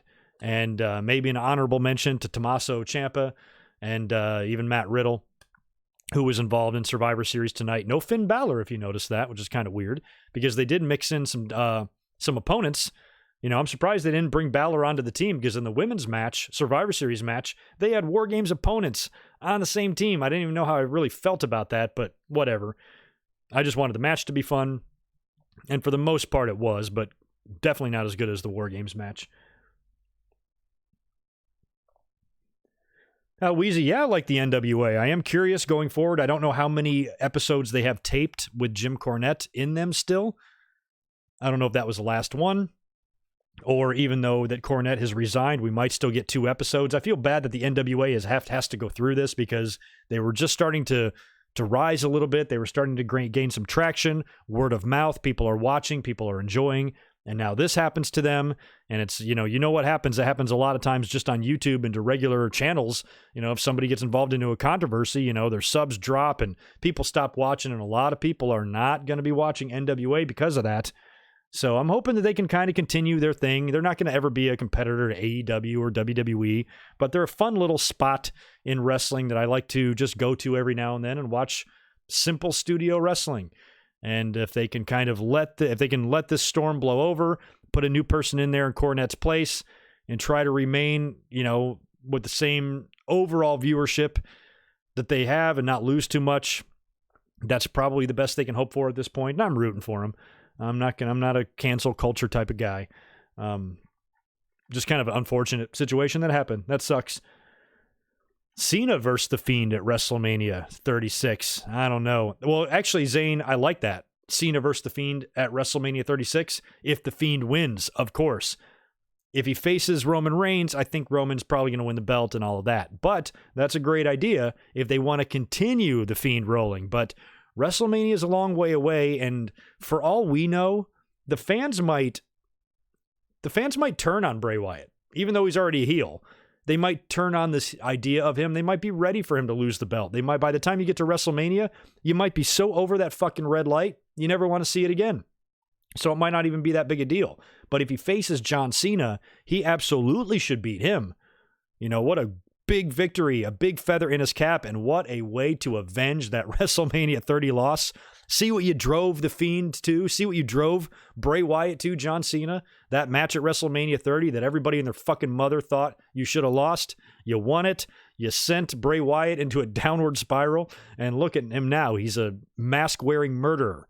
Psychopath. So that would be a great match to have. That would be a great return. Do it at WrestleMania 6 years later and have John Cena put him over. Just like Daniel Bryan put him over tonight. I'm into that idea. I'm with you, Zane. I don't think it's going to happen, but I'm with you. Ruben Litton, thank you for the $2, dude. I appreciate it. Return of your watch-along episodes, Greg. I have been thinking about doing another watch-along. Yeah, I was thinking about I did a couple for Royal Rumble last year. Those are the fun ones to do because you literally get to react to something every 2 minutes. So I might film a couple of those for the month of January. And I got a couple of fun ones coming for the month of December as well. A couple of This Day in Histories penciled in that was a lot of fun, and maybe another review as well. So I'm going to try to do at least 3 special episodes in the month of December in between my podcasts and in between my Raw reactions. And again, just as a reminder, tomorrow night, no live Raw reaction. I'm going to come up and do a live review after the show instead. I have a feeling we're going to have a lot to talk about, and there's going to be a lot more to mention about War Games, about Survivor Series, and whatever the hell we see tomorrow night on Raw. So we're going to do another fun, casual stream. We'll come up, we'll discuss the results of the show, I'll answer questions, I'll hang out, we'll drink beer, and we'll boogie. It'll be a lot of fun. I'll hang out here for a little bit longer if anybody else has anything to say, but like I said, the audience is just super low, so there's not too many people in here talking. Adam Cole versus Punk is a fun match. Again, I don't know if you're going to put Punk. A lot of people have been mentioning the NXT idea for CM Punk. He can show up there or whatever. But I still think there's, fences to be mended there with CM Punk and some of the higher-ups. And who's in charge of NXT? Triple H. That might take some time to get those two guys in a room and all of that. It might not be the best place to bring Punk back. Punk, last time he was in the company, he had all sorts of problems. He's got a touchy relationship with Triple H as it is. Might not be the tension you need to put into the NXT environment, unless you keep CM Punk on the main roster or he just comes in for big matches. CM Punk's not back on the road.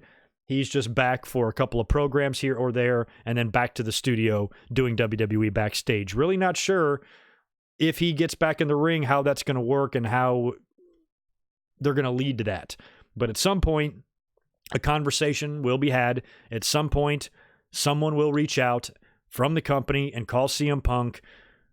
There's going to be a meeting. There's going to be a lunch. CM Punk will go to Stamford or wherever the hell the new office is and talk to Vince, talk to Triple H. They'll squash everything. We'll move on. It's inevitable.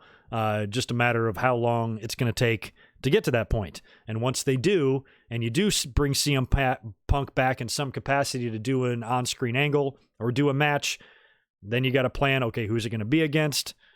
What's going to be the story? How are we going to do it? All that shit. So it's not something you just do overnight. But if you can just somehow put the match together, Adam Cole can have a great match with anybody. CM Punk might be a little bit rusty, and even in his best days, even when CM Punk was at the top of his game, CM Punk was never really that agile of a guy. He was almost looked like bottom heavy sometimes. And when you think about like what Adam Cole can do and shit, he would sell his ass off for CM Punk. CM Punk, I remember he always had really good matches with like Dolph Ziggler, a couple of good matches with Seth Rollins, guys that are like really athletic and they can sell for him. And I think Adam Cole would give CM Punk an amazing match. And CM Punk's got to do it soon, man. He's not getting any younger. He's looking a little bit old and small. But size means nothing, as Adam Cole clearly proved tonight. Dominique Richardson, thank you, dude, for the super chat. Ross sucked overall, and Seth took the pin. I accept it. Oh, Ross. Oh, you mean the brand of Raw. Yes. I was cool with Seth taking the pin. That was a nice way to give the rub to Keith Lee there. And, of course, he was put down by Roman. But perfect amount of exposure for Keith Lee. Really happy with what they did. And I'm glad that Raw was on the losing end this year. You know, last year was a little bit ridiculous. Andrew Pike, thank you, dude, for the donation. I appreciate it. Hey, Greg, what are your thoughts on Rhea Ripley? I've been praising her for the past 78 minutes here on the stream. Yes, I love Rhea Ripley. I've been saying ever since the summer that she's going to be the girl. And for those of you who've been following my commentaries over the past couple of years, I swear I'm the only one that has predicted Shayna to win in every title defense she's had. Every time she's defended the title, I'm saying she's going to win. It's not time for her to drop it. She's not dropping it. She's not dropping it. People were predicting Candice LeRae to defeat Shayna Baszler, only based on the fact that Shayna's been champion for a little while and they're tired of her. I'm like, well, because you're tired of her, just because you're personally tired of her, that's not the right reason. You know, Candice would have been the worst person. You know, little cute Candice taking the belt off of this like badass Ultimate Fighter. No, you got to wait. Build her as this badass, and then when she runs into the right person, that's the person that takes the belt off of her. Not Bianca Belair, not Io Shirai. Io Shirai would have been okay. Not Candice LeRae, but some badass chick. And I was saying, Rhea Ripley, man. Ripley's the girl. And the minute she showed up on NXT, I'm like, there you go. There's nobody else to do it. Shayna, when she does face Rhea Ripley, all of my predictions of Shayna winning will come to an end. Ripley will beat her. She'll be the new champ. Baszler will go on to the main roster. She had a big victory tonight at Survivor Series. She's now a very legitimate candidate to win the Royal Rumble, which means if she does, she can drop the belt to Ripley, win the Rumble, and go challenge for a title at WrestleMania. And you have accomplished great things by building two female badasses at the same time and having them feed off of each other, which is extremely hard to accomplish that and with the men or the women. And WWE's pulling it off brilliantly here, provided they finish off this execution and we go into WrestleMania with some great shit. So Andrew, Rhea is my girl. I'm rooting for her hard. And I'm very confident about that one. It's just, she's taking the belt. There's just no doubt about it. Was Survivor Series better than Full Gear? Asks Joshua. I don't know. What do y'all think? I'm trying to think back to Full Gear. Man, that match with Moxley and Omega was so fucking ridiculous. That's a tough call. I got to give that some thought. That would be a good Twitter poll. I'm going to see what you guys think too. Based on the talent that we had here, it's hard to vote against Survivor Series, but Full Gear was, you know, they were good for different reasons. You know, the Cody and Jericho match and the MJF heel turn and Mox and Omega. Oh, man, don't know. War Games was better than all of them. I'll agree with that, says Sam3. Yeah, if I'm going to rank them, I might have to go War Games, Full Gear, Survivor Series, even though it's really hard to look at the talent we had on the show and not pick it. Loaded with Hall of Famers, probably 75 wrestlers, the best talent they have, all featured on the show. How can you not win? Or how can you not have the better show? I don't know, maybe Full Gear all the way, says Zachary. Yeah, that's probably going to be a split opinion. I kind of have no opinion on it. Maybe Full Gear, but not by much, by half a point, something like that. Stephen III, I've kept up a little bit with New Japan as best as I can.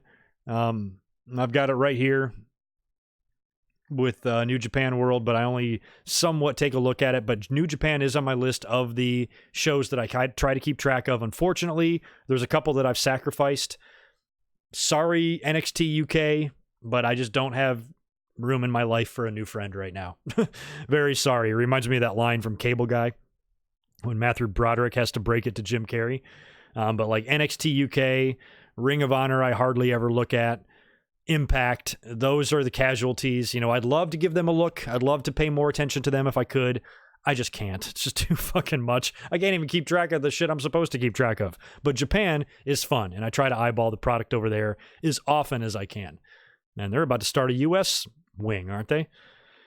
Wrestling everywhere, y'all. Wrestling is fun. Greg Morgan versus Brock Lesnar at WrestleMania. No way. Joshua, are you crazy? Like, are you completely insane? Do you know what would happen if you put me in the ring with Brock Lesnar? I'd go to jail for murder because I'd kill him. He couldn't handle me. Do you really want to put Brock Lesnar in that position where he's got to get in the ring with a beast like me and probably die, which is also going to put me in jail and put me in prison, which also shows that you're a dick to me and Brock Lesnar. You want to ruin both our lives.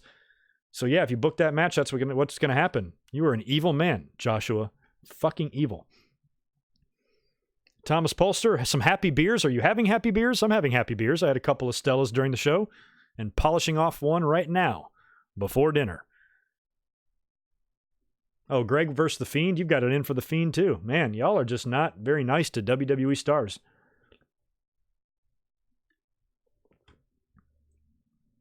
I don't know about AEW.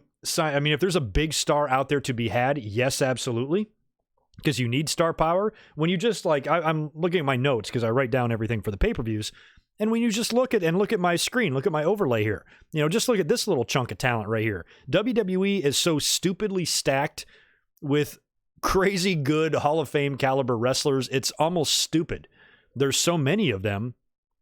You forget about them. You forget about how good some people are. And you have great wrestlers that could easily be considered in the top 10 in the world being lost in the shuffle amongst all of the amazing talent you have. AEW doesn't have that star power, not even close. WWE's got so much damn talent, they got to spread them out over 3 shows. So if AEW has a chance to get another bigger star, they should jump on it. If they can get an Okada or something like that, that would be fantastic. But, again, CM Punk, I think, was the only game-changing name out there for them. Had they got him, I think that would have really changed the game a lot, especially on Wednesday nights. NXT wouldn't have stood a chance if CM Punk's going to be on the show cutting promos and shit. So that was the only name that I thought they could really take that would really kind of put them over the edge and secure their dominance, at least for a little while. But I don't think they need to really go into heavy acquisition mode because you got a lot of guys, you got a lot of talent already on the roster that you need to get over to the audience first and introduce them to everybody and make sure that they're established before you just start bringing guys in, because that's the problem you see in WWE now is you just have so much in and out meaningless matches on Raw, repeat shit that doesn't even matter.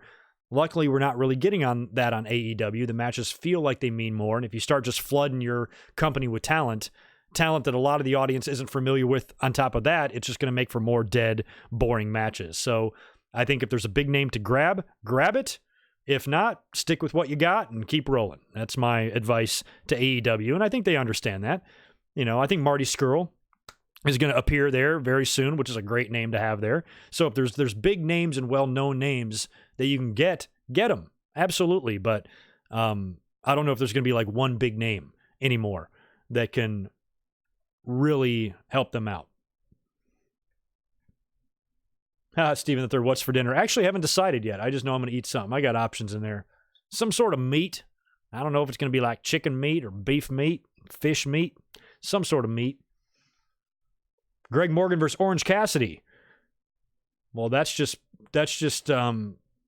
pure evil, Lando, because now you're wanting me to die. He'll kill me. It's one thing if I'm facing Brock Lesnar, somebody that I can easily defeat in like 5 seconds. If Brock even looked at me funny, I'd just slap his face and put him in ankle lock and break his arm and have him crying there like a little bitch. But if you put me in the ring with Orange Cassidy, I'm probably looking at coma, body cast, things like that. And I think that's pretty rude that you would want that to happen to me. So you are blocked. It's pretty obvious that the only big name is Titus O'Neil. Yes, they need to sign Titus O'Neil to AEW. He's still in the company, right? WWE didn't cut him loose, I hope. Yeah, Titus is still around. Yeah, so I don't know, with AEW, who they can really bring in at this point, other than like a Marty Scurll or maybe another indie darling that might be floating around out there, or maybe a big name from Japan. It'd be cool if they could get like a Jay White or something. That would be awesome. But who knows? You got to remember too, AEW, this is like, what, 8 weeks old? I mean, we haven't even scratched the surface here of what is yet to come in these Wednesday night wars. There's a lot of wrestling to come. We haven't even started yet. So you can't really say, oh, AEW's been like dominant and this and that, and NXT's been dominant. The Wednesday night wars haven't lasted very long. Where are we a year from now, and how dominant does either brand turn out to be? And I think AEW, just based on what I've seen from them so far, they're going to be just fine. Their shows are fun. I think they understand from the perspective of like a TV show, just trying to give the fans an entertaining show. You got to remember what you're up against. And AEW is putting out some pretty kind of balls out matches every week, and they're doing a good job. Hasn't been all rainbows and sunshine. They've had some hiccups. They've had some embarrassing botches in matches. And you got to remember too, that a lot of people on the roster, not all of them, but you got the WWE guys, you got the Moxleys and the Jerichos there that know very much what they're doing. But you do have a lot of talent in AEW that isn't like TV trained and like TV ready and understand camera angles and production and shit like that. Maybe a little bit. They might work for indie promotions that do some sort of streaming or TV or do some recordings and stuff. But on a big level, it's not like it is now in NXT where all that shit you're taught. You're taught about your entrances and your cues and your music and, the camera and where to look and how to be. It's not really, I don't know if you really have that training in AEW. So you do have a lot of talent there that is a little bit inexperienced with like live television, and you can't blame them. Live TV is stressful. Anything can happen on live TV. You can make mistakes and you can have hiccups and you can have problems. So based on how long they've been going, I'll cut AEW the slack on the little hiccups that they've had. What'd you expect, man? They're a brand new company, never done this before. It's their first time on TV. They're putting on the first pay-per-views that they ever have. These people have never owned a company before. These promoters and these writers and these bookers and the executives that work there have never done this before. It's all their first go around, aside from the people that they brought in from WWE to maybe help steer the ship a little bit. But they're all very new to this, and it's a brand new company. So I would expect a couple of speed bumps along the way. You know what I mean? So far, all of their troubles have been forgivable in my mind, and AEW has been extremely impressive. Could be a lot worse. Look at how bad TNA sucked in their first few weeks on Monday nights and how it was very clear that was a huge failure right off the bat. This was much smarter, putting it on Wednesday. WWE had to be a dick, put NXT up against them, and AEW just rolled with it. But like, all right, we'll take you on. And so far, they've won the majority of these weeks. So to me, it makes no other sense other than to praise AEW for the job they've done so far. Even when WWE loaded up NXT with all sorts of talent from Raw and SmackDown last week, they just barely edged them out in the ratings. So that's a good sign if you're AEW. That, okay, when we know there's going to be great matches and great things happening, we can still hang. We're not getting blown away. We might lose, especially if, you start doing this more often on NXT and maybe you change the setting. There have been rumors of NXT moving to different venues in 2020, shit like that. I think it would be more fun for the fans if they traded victories rather than one brand dominate. You know what I mean? Because if you trade victories, that only means one thing. It's going to force the shows to be better than the week before. It's going to force them to continue to put on good shows and give us the best quality wrestling show possible. NXT can't phone one in, because then they're going to get their asses kicked. AEW can't phone one in because they know what they're up against. Both shows are forced to be good. And if you have one show running away with the ratings, that's what happened to WCW. They were so dominant and they were winning by such a large margin, they got full of themselves and started assuming that WWE's just never going to get better.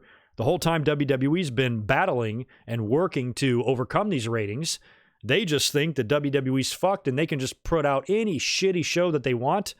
Because near the end there, when Nitro started losing in the ratings, their shows were horrible, man. Just fucking clunky and disorganized. They made no sense. It was just shit. Just a mess. And that's what happens if you start dominating to that degree where you just get full of yourself and think that nobody can stop you. And that's when Eric Bischoff got that big ego, when he was bragging about all the weeks he won. And then before you know it, bam, you got hit in the mouth 1 week by WWE. They won the ratings. It backed you up. It stunned you a little bit, and they hit you with a couple more jabs, won a couple more weeks here or there. Next thing you know, it's a knockout blow. You're down, and you're not getting back up. And AEW, if they do that to NXT, I don't want them to think that, they're never going to beat us, and then WWE turns around and eliminates them. So I want the ratings to stay close every week. This past week, it was 24,000 viewers was the difference between the two brands. Imagine if we get that like every week, and that's how small the difference is. Oh man, that's going to push the shows to be good. And Wednesday night's going to be a hell of a time, man. I am not off again this week. I will not be home Wednesday night to watch both shows because I'm off Thanksgiving and Black Friday. So that sucks, but I am trying my best to be off for as many Wednesdays as possible because I love watching these shows side by side and back-to-back live. A lot of fun on Wednesday nights, and that's only going to continue now off the heels of this great War Games and Survivor Series weekend. All right, I'm going to cruise back over here to the chat and just make sure there's nothing else I need to talk about or say or discuss, and then I am getting out of here. Good evening, Clyde Slater. Good to see you in here as well. Zachary Peters does not want us to disrespect the king. Okay, I won't.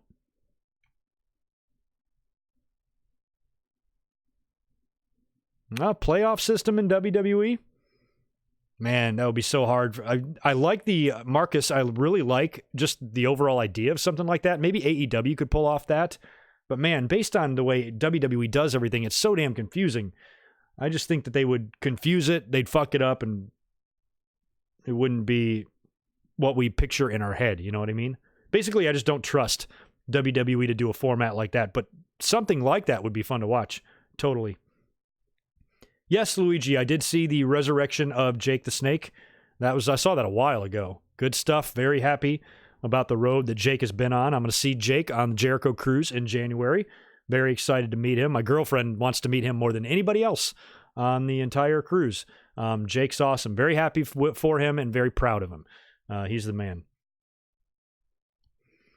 Yeah, Midwest. Day before Thanksgiving. Where I am now in California, we are busy, but it was actually crazier on the East Coast. I don't know what it is about where I am. Maybe it's just my particular location, but when I lived on the East Coast, the Wednesday before Thanksgiving was a fucking nightmare. My God, I mean, the bar was packed. Everybody was wasted, partying, and all this shit. They're probably all hungover as hell for the next day for Thanksgiving. But yeah, we always crushed it. Here in California, we are extremely busy, but no more than maybe just like a semi-busy Friday night. So we'll be busy on Wednesday, but not over the top. And the weather is supposed to be shit here. Wednesday, Thursday, Friday, high of like 52 and rain, 80% chance of rain. And my restaurant is mostly outdoors, so that's really going to fuck us. But that's the way it go. Back when I was on the East Coast, the boss that I worked for, we had 6 restaurants, and we would have a crazy night on Wednesday night, and all the restaurants would be busy. And then on Thanksgiving Day, he closed all the restaurants, and we fed the homeless. We opened up our one restaurant where, it was kind of like the brains of the operation. Everything was run out of that kitchen, and a lot of paperwork and administrative stuff was done there. And it was kind of like our main hub. And then we had sister restaurants spread out throughout the city. And every Thanksgiving, we would close. We'd all go to the restaurant, all the employees, random people. We'd all just volunteer, and we would set up a bus to pick up the homeless from a shelter or whatever, drive them over to us, and we would provide them with this like baller buffet. We would cook probably 50 to 70 turkeys, just fried shrimp and vegetables and fixins and sauces and stuffings and unlimited beverages and sodas, no alcohol. And we would just fill them up. We let them take home to-go plates with them, just load them up with turkey and just feed them well. And we did that every year. And a couple years, my job was really cool. My owner was very adamant of not getting like credit for doing this, because what would happen is when you do something like this and you set up something that big, the media finds out and they want to come do like a story on it. So like 2 years in a row, my job was just to stand outside the front door and turn the media away. Like the news would show up can we get a word with the owner, or can we get a word with you? And I was just instructed to say no. Like, we don't want it on TV. We don't need credit. We don't need to do a story on us. He was very adamant about that. So it's kind of like Vince McMahon not wanting to go in the Hall of Fame type of thing. So I always respected my old boss for doing that. We're here in California, who I work for now. We just opened, and we make a shit ton of money on Thanksgiving. But this year, I'm a veteran. I'm taking the year off, and I'm going to enjoy Thanksgiving Day with my family. And I hope you guys have a great one, too. I will be talking to you tomorrow night, so this will not be the last time I talk to you before the holiday. I'll be talking to you tomorrow night, I'm sure. I'll be tweeting something and giving you guys some thoughts on NXT and AEW on Wednesday as well. And I'll be talking to you guys on Turkey Day, for those of you that live here in the States, on Thursday via social media. I know, I'm talking to Midwest Goon. I know, 52, and I'm complaining about that. But I should have remembered who I'm talking to here. Yeah, I live in like the greatest weather in the world, so 52 and rain does suck for these parts. But I understand that that's a pretty stupid thing to say, considering a lot of you are suffering with sub-zero temperatures.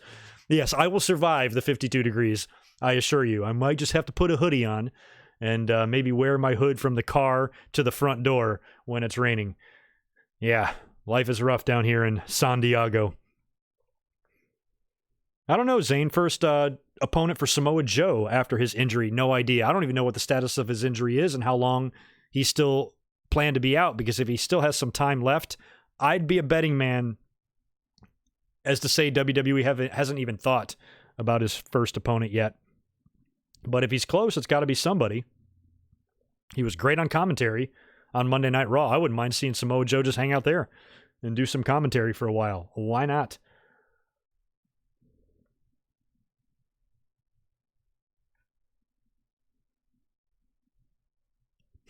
Illinois, baby. Frost on the ground on Thanksgiving. I told the story in my Survivor Series 87 and 88 review about how I would alternate trips with my aunt and uncle and my cousins for Thanksgiving and Easter. And we would go up to Philly sometimes for Easter, and they'd come down to us for Thanksgiving, and vice versa. Well, one year it was our turn to go up to Philly for Thanksgiving.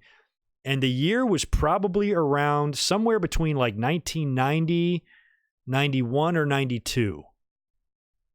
Potentially 89. One of those like 4 years. We had to go to Philly for Thanksgiving, and it fucking snowed. And it snowed hard, like a foot of snow in Philadelphia on Thanksgiving. And my aunt and uncle were ballers. Huge house. They're stupidly rich. They lived on this big hill that was like over a creek. So they had a lot of like slopes. And so the snow came in, and we went out back and got the fucking hose and squirted water and made these like ice hills, and we sled down them, and we'd go right into the creek that was froze over. It was fucking crazy time, man. And that was in November, and that was only in Philly, which isn't even that far north. It's not like it's Maine or upstate New York, or it's right off the lake like in Chicago or whatever. But man, that was rough. Sucked. It was fun for a kid, but sucks as an adult. I want cold weather nowhere near me. Peeking at Twitter right now. All right, Zane, take care. Have fun at work. Yeah, I am right behind you, man. I am out of here as well. Before I get out of here, if you guys are still here, if you want to smash that like button for me and do me a favor, I appreciate it. I'm a little bit alarmed at the low audiences lately on YouTube. I think something's going on. There's been that new terms of service thing that's happening, potentially another algorithm change. A lot of other YouTubers have been complaining about views kind of being off. So this has happened a few times before. I'm hoping this blows over, but this is not good compared to my normal numbers here on YouTube. But for those of you who are loyal and tune in every week, you're who I do this for, and I very much appreciate your support. So you guys have a great rest of your night. I will catch you in about 24 hours immediately following Monday Night Raw. We will do all of this again. We'll review the show. We'll talk about it. We'll chat. I'll answer questions. It'll be a fun hangout tomorrow night on Monday night. So have a good rest of your night. Talk to you in just a little while. Be good. Peace.